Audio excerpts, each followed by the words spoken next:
నేను మీ మిత్ర.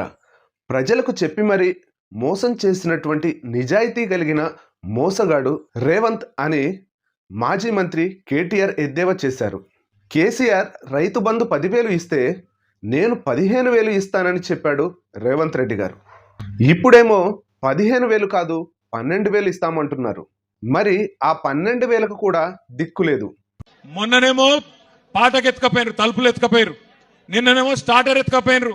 రేపో మాపో తులం బంగారం వచ్చుడు కాదు, మీ పుస్తల తాడు కూడా ఎత్తుకపోతాడు వీడు గంత దొంగ. రుణమాఫీ, మహిళలకు 2,500 సహా అనేక హామీలను కాంగ్రెస్ పార్టీ అమలు చేయలేదని రేవంత్ను తిట్టినట్లు ఏ ముఖ్యమంత్రిని ప్రజలు తిట్టట్లేదు. తులం బంగారం ఇవ్వడం కాదు, మెడలో ఉన్నటువంటి పుస్తెల తాడును కూడా లాక్కెళ్తారు అని కేటీఆర్ ఫైర్ అయ్యారు సీఎం రేవంత్ రెడ్డి గారిపై. మరి కేటీఆర్ విమర్శిస్తున్నట్లుగా కాంగ్రెస్ పార్టీ ప్రజలకు ఇచ్చినటువంటి హామీలను నెరవేరుస్తుందా లేదా అనే దానిపై కామెంట్ రూపంలో తెలియజేయండి.